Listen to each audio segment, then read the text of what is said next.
Ciao a tutti ragazzi e bentornati sul canale. Scatolone pesante e molto lungo. Ovviamente dal titolo sapete già cosa c'è qua dentro. Stiamo parlando dello Sculpfun S30 Pro Max, che è il laser più potente prodotto attualmente da Sculpfun. Ben 20 watt, 4 sorgenti a diodo che vengono concentrate nello stesso punto. Non vedo l'ora di provarlo, quindi non perdiamo altro tempo e andiamo ad aprire la scatola insieme. 67 Lab. Un po' di compensato, manuale di istruzioni, tubo Air Assist, scheda madre di controllo, modulone, non vi dico ragazzi quanto pesi, portale A6X, profili in alluminio della struttura, end stop, lenti di ricambio, schermino di protezione, alimentatore da 120 watt, le gambette di supporto, viti e chiavi come se piovesse e ancora cavi, nastro adesivo per il passaggio dei cavi, occhialoni obbligatori di protezione e la mitica pompa per l'Air Assist. Ok, scatola vuota, togliamo gli occhiali e adesso non ci resta che assemblare il tutto. Da quello che ho visto il materiale da montare è praticamente sempre il solito, quello che abbiamo già visto in tutti gli altri video degli Sculpfun. Quindi la sua bella struttura fatta di profilati d'alluminio 20x20, il portale dell'Asse-X, quello che si porta dietro il laser, che onestamente pensavo fosse un pelo rinforzato rispetto al solito, visto che il modulo pesa circa mezzo chilo e invece la struttura è la stessa dell'S30 e dell'S30 Pro, con i due motori NEMA 17 per i movimenti. Ma in ogni caso poco importa perché evidentemente si saranno fatti i loro conti. Prima di iniziare il montaggio voglio però andare a vedere il bestione, perché è la parte che differisce di più dagli altri due modelli, dall'S30 da 5,5 watt. Oh, guardate che bestione!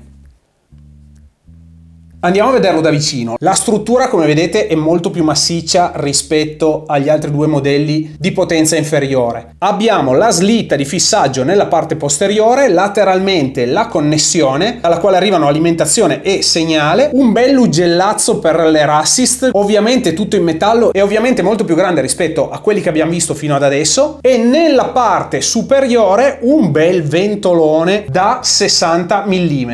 che serve a far passare l'aria all'interno del corpo per farlo uscire da qua sotto. Guardate la complessità del profilo con tutti questi dissipatori sulle varie pareti, proprio per andare a raffreddare il nostro modulo, che come vi dicevo è composto da 4 sorgenti da 5,5 watt che tramite un sistema di specchi e di lenti vengono concentrati nello stesso punto. 5,5 watt per ogni sorgente, un po' di perdita, un po' di dispersione ce l'abbiamo a causa di tutto il sistema ottico per andarle a concentrare, viene dichiarato quindi con un totale di 20 watt. 20 watt che daranno veramente grosse soddisfazioni a mio avviso, ma lo scopriremo tra poco. Altra differenza rispetto ai modelli precedenti è l'alimentatore che, come dicevo, è da ben 120 watt a 24 volt. Tutto il resto sono in linea di massima cose che già conosciamo, come cavetteria, cavi, cavetti e cose varie, la scheda madre a 32 bit e il compressore per l'Air Assist controllabile tramite software, che è il non plus ultra della serie S30.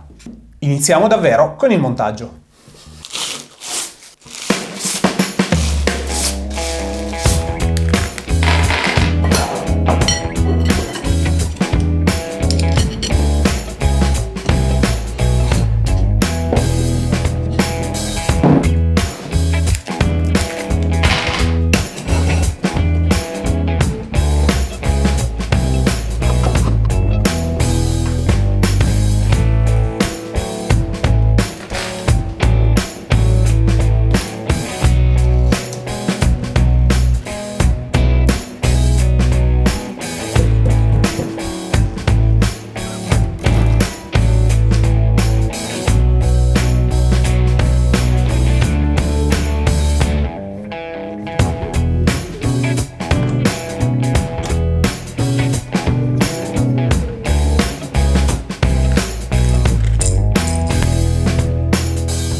Ed ecco la macchina montata. Per il montaggio diciamo circa mezz'oretta abbondante, ci ho impiegato qualcosetta di più per i movimenti di camera, per andare a registrare il tutto, ma all'incirca mezz'oretta. Cose a cui fare particolarmente attenzione durante il montaggio, come ho già ribadito, sono il tensionamento delle cinghie, che deve essere fatto il più uniformemente possibile per quanto riguarda il movimento dell'asse Y, quindi il movimento del carrello, mentre per l'asse X bisognerà poi magari fare qualche prova. In questo momento mi sembra un pochettino molle. Tensionamento che in verità potrebbe essere migliorato. Diciamo che conosciamo già questa macchina per quello che è, quindi una struttura molto semplice che si porta dietro quelle 2 o 3 magagnette che però sono assolutamente sorpassabili, come per esempio appunto il tensionamento delle cinghie, che potrebbe essere reso un pochettino più semplice magari con una qualche vite o un qualcosa che ci permetta di regolarlo in modo continuo, e come, cosa che abbiamo già detto anche nel video dell'S30 Pro, il cable management, quindi la gestione di tutti i cavi, che lascia un pochettino a desiderare, però non si può dire che non sia funzionale. Certo che questo gomitolo lasciato qua a spasso che sballonzola non è proprio il massimo, ma a parte questi 2 difettini, chiamiamoli difettini, abbiamo comunque una struttura che nella sua semplicità risulta essere molto solida e molto funzionale. Come dicevamo, montaggio terminato, non resta che andare a fare qualche prova, ma prima di farla ovviamente occorre collegare l'ultimo pezzo, ovvero l'Air Assist. Anche per l'Air Assist probabilmente ci sarebbe la possibilità di studiare un qualcosa per tenerlo in posizione, ma soprassediamo a questa cosa visto l'utilità di questo compressorino controllato, che come abbiamo già visto nella recensione dell'S30 Pro risulta veramente una bomba. Tant'è che Sculptfun, vi ricordo, ha fatto uscire un upgrade compatibile con S9 e S10, S9 un pochettino meno giustificato per il costo, ma su S10 praticamente trasforma la macchina in un S30 Pro. Vi consiglio di, se avete acquistato un S10 e siete disperati perché avete comprato la macchina e dopo un mese è uscito l'S30 Pro, di andarvi a vedere il video, perché con una spesa relativamente bassa potete fare questo upgrade e avere anche sull'S10 l'Air Assist controllato via software. Collegamento della pompa molto semplice, abbiamo l'uscita dedicata, è sufficiente collegare quello e collegare il tubo al compressore.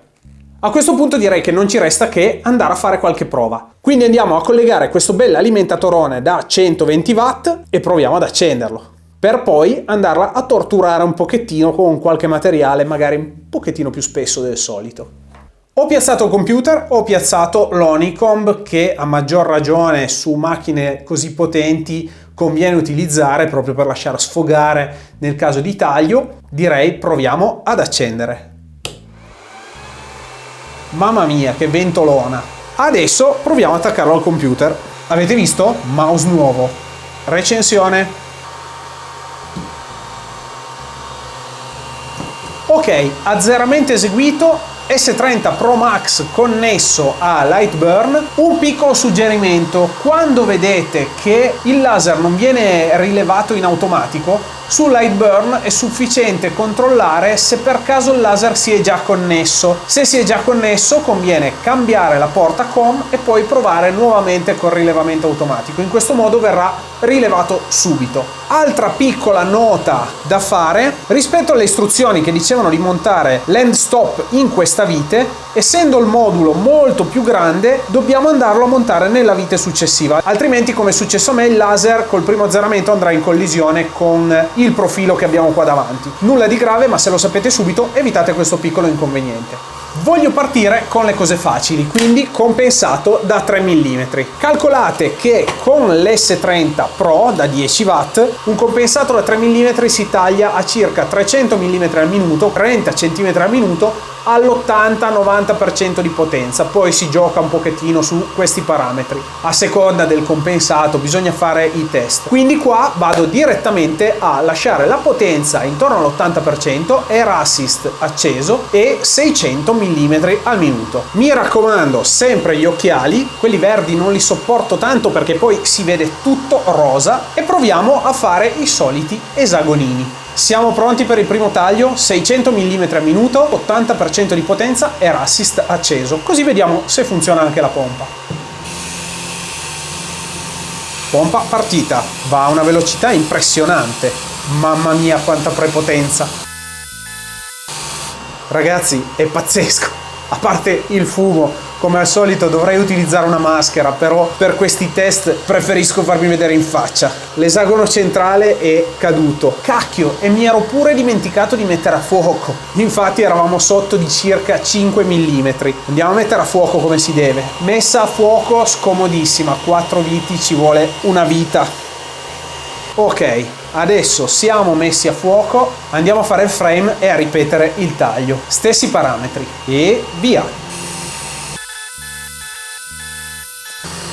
Ovviamente taglio eseguito, vedete che non è nemmeno caduto perché abbiamo il taglio veramente sottilissimo. Guardate che taglio preciso. Facciamo la prova per le cinghie. Le cinghie saranno da regolare leggermente, ma ci penserò dopo perché vedete che in una direzione entra correttamente, nelle altre fa un po' di fatica, quindi vuol dire che c'è un pelino di differenza di dimensione sui lati, ma non me ne occupo adesso perché sono tarature che vado a farmi poi per conto mio. Io direi 3 mm, abbiamo visto che è come burro. Andiamo su qualcosa di più serio. 8 mm. Andiamo a fare la messa a fuoco.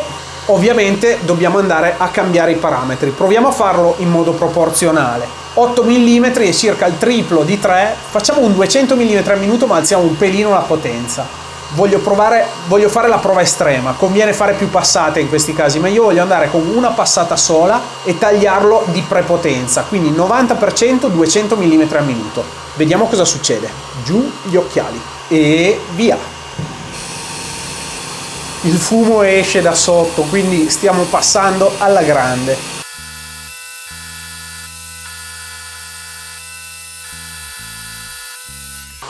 Fumo a parte, vediamo cosa è successo. Che gioia, guardate qua ragazzi, 8 mm passati come il burro in una sola passata. Bisogna fare un po' attenzione al kerf, ovvero lo spessore del taglio per eventuali incastri o cose del genere, perché ovviamente per tagliare così andiamo a utilizzare tutta la profondità di campo del laser. Però guardate che roba, e sono convinto che probabilmente avremmo potuto scendere un pochettino con la potenza o aumentare un po' la velocità, ma in questo momento non ho voglia perché non vedo l'ora di provare qualcos'altro. Listello d'abete piallato, 10 mm di spessore. Che dite, ci proviamo? Non ho voglia di tagliarlo, quindi per farlo rimanere giù uso il dado di Mazinga. Messa a fuoco, in questo caso stiamo andando su spessori un po' più alti. Lasciarla un pelino sotto può essere un vantaggio perché andiamo a sfruttare meglio la profondità di campo del taglio, ovvero utilizziamo la messa a fuoco dal suo punto più efficace, diciamo quello effettivo in cui si focalizza il laser, e poi nel cono sotto è parte del cono sopra, quindi lo lascio così, 2 mm più giù di quanto sarebbe rimasto utilizzando la sua dima. Parametri, bella domanda, proviamo a lasciare così, vediamo se passa. 200 mm 90%, air assist e via. Questa è dura, è dura ma non abbastanza.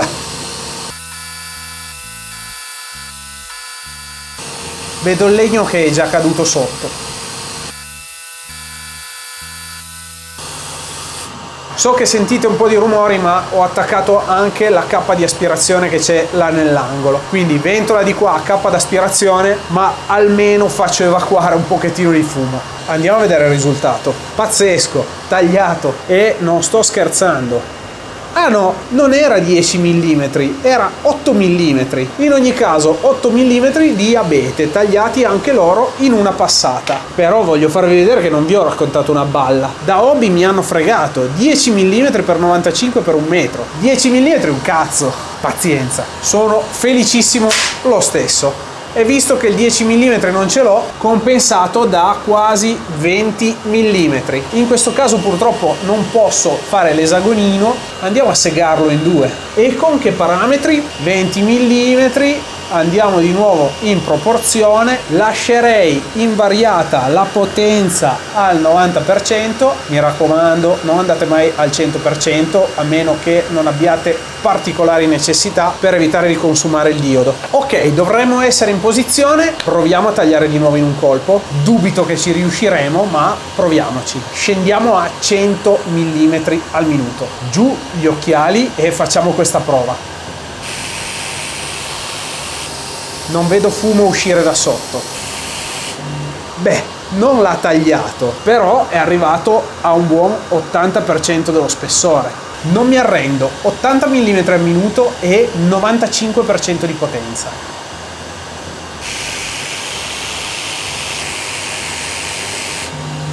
Niente da fare, non siamo passati sotto e la situazione più o meno è la stessa di prima. 100 mm, 90%, 2 passate. Vai!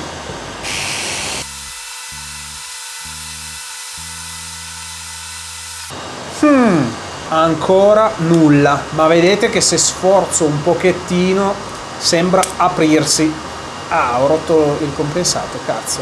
Manca proprio solo l'ultimo strato. Sono sceso di un paio di millimetri con la messa a fuoco e aggiungo una passata. Dai, facciamo i bravi. Niente ragazzi, il 20 mm è veramente ostico, ma ricordiamoci che 20 mm di compensato sono veramente tantissimi.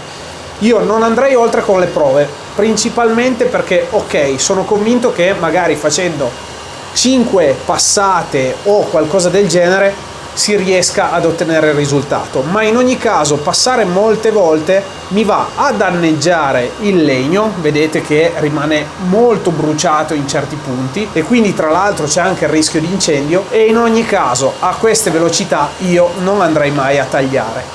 Però in sostanza possiamo andare a processare già fino a 8 mm praticamente con i parametri con cui tagliavo il 3 mm, che è una cosa pazzesca, e questo abbiamo visto sia sul compensato che sull'abete, quindi decisamente un ottimo risultato.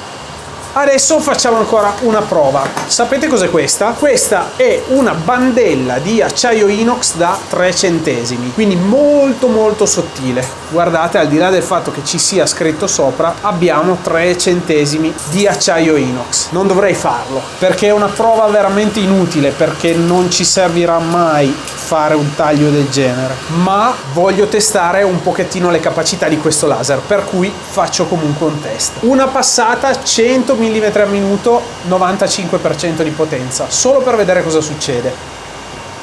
Vi ricordo che questi laser non sono fatti per tagliare il metallo, non è la lunghezza d'onda corretta e non sono fatti per tagliare il metallo, però l'abbiamo tagliato. Pazzesco. Voglio riprovarci perché l'avevo centrato male. Proviamoci ancora una volta.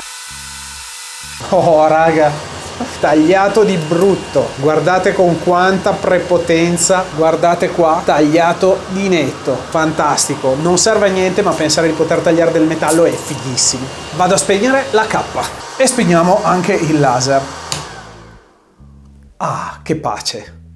Ragazzi, io direi che a questo punto possiamo passare alle nostre considerazioni finali. Non abbiamo fatto un set esaustivo di prove, però abbiamo all'incirca provato tutto quello che poteva aver senso provare dopo aver montato la macchina. Quindi per iniziare a tastare i suoi limiti per quanto riguarda lo spessore del taglio del legno, che nel mio caso è la funzione principale per cui utilizzo questo tipo di macchine, e poi abbiamo fatto questa prova fighissima su questa bandella da 3 centesimi, non è niente 3 centesimi, è vero, ma di acciaio inox. Credo che si riesca ad arrivare magari a fare qualcosetta anche su 1/10, ma non ce l'ho, non ho niente di spesso 1/10. Ho già faticato a trovare questo qua. Come vi dicevo, taglio di prepotenza, perché la lunghezza d'onda di 450 nanometri dei laser di questo tipo non è quella corretta per andare a tagliare i metalli. Tanto per andare a trarre le nostre conclusioni su questa macchina, che trovo essere comunque fighissima, piccolo recap delle caratteristiche. Area di incisione 400 x 410 mm. In verità credo che sia un po' di meno, perché queste misure sono quelle che vengono date per l'S30 e l'S30 Pro. Questa qua ha il modulo che è un pochettino più massiccio, per cui va a limitare un pochettino la corsa nelle due direzioni. Non ho ancora avuto modo di verificare l'area effettiva che possiamo andare a incidere. Mezzo chilo di modulo da ben 20 watt che, come abbiamo visto, ci permette di fare un po' quello che vogliamo e ci permette di aumentare anche di molto le velocità di processo che normalmente utilizziamo su laser da 5 e da 10 watt. La struttura è uguale a quella dell'S30 e dell'S30 Pro, con gli stessi profili in alluminio e con la guida lineare sull'asse X, sicuramente utile per reggere tutto il peso di questo laserone. Ovviamente gli end stop e ovviamente, come tutta la serie S30, il compressore è gestito via software per l'Air Assist, compressore da 30 litri al minuto, più che sufficienti per fare quello che serve. Quindi grossa differenza alla fine è il modulo. Tutto il resto è comune alla serie S30. Macchina che abbiamo visto essere molto performante. Ovviamente queste performance si pagano, ma vi devo dire la verità, non si pagano così tanto, perché rispetto a quando è uscito che costava un migliaio di euro, adesso si riesce a prendere sotto gli 800 euro, che per le prestazioni che abbiamo visto è decisamente un ottimo prezzo. Sull'S30 Pro Max, su cui possiamo andare su spessori anche un pochettino più elevati, una cosa che si può effettivamente pensare di fare è l'espansione degli assi. Sculpt Fan infatti vende due kit che servono per andare a espandere l'area di lavoro fino a quasi 1 metro per 1 metro con il kit più grande e fino a 400 mm per circa 1 metro per invece il kit che espande soltanto l'asse Y. Ovviamente il kit completo per espandere tutti e due gli assi è un pochettino più laborioso da andare a modificare, in quanto bisogna andare a cambiare un po' tutta la parte anche relativa al portale e quindi va smontato un pochettino di più. Vi dico che questi kit hanno un pochettino più senso su una macchina del genere perché, potendo andare a processare spessori maggiori, abbiamo la possibilità di lavorare tavole anche un pochettino più grandi che normalmente sul 3 e sul 4 mm tendono a trovarsi un pochettino imbarcate. Sul 3 mm già con le tavolette 400x400 a volte mi risulta che il legno sia inutilizzabile in quanto troppo imbarcato e quindi il laser tende in certi punti magari ad andarlo a toccare e a muoverlo. Su spessori un pochettino più alti le tavole sono un po' più dritte, per cui si può pensare di utilizzare anche qualcosa di un po' più grande. Detto ciò, penso di aver fatto una discreta panoramica di quella che è questa macchina e possiamo chiudere qua il video. Se vi servono informazioni aggiuntive non esitate a chiedermele nei commenti, come sapete cerco di rispondere sempre a tutti, e se vi interessa qualche test particolare, volete provare a tagliare un certo materiale, volete provare dei parametri un po' diversi su questa macchina, non esitate a chiedermi anche questo, chissà che non esca lo stimolo per fare un altro video più approfondito per quanto riguarda il test dei materiali processabili. Con questo chiudo la recensione di oggi. Se il video vi è piaciuto, se il prodotto vi è piaciuto, lasciate un like qua sotto e non dimenticatevi di iscrivervi al canale, perché è grazie alle vostre iscrizioni se riesco a portare sullo stesso oggetti come questo. Vi ricordo inoltre di seguirmi anche su Instagram 67_lab, dove pubblico aggiornamenti e anteprime di quello che finirà sul canale. Anche per oggi da Andrea e da 67 Lab è tutto, vi saluto e vi do appuntamento al prossimo episodio. Ciao ragazzi!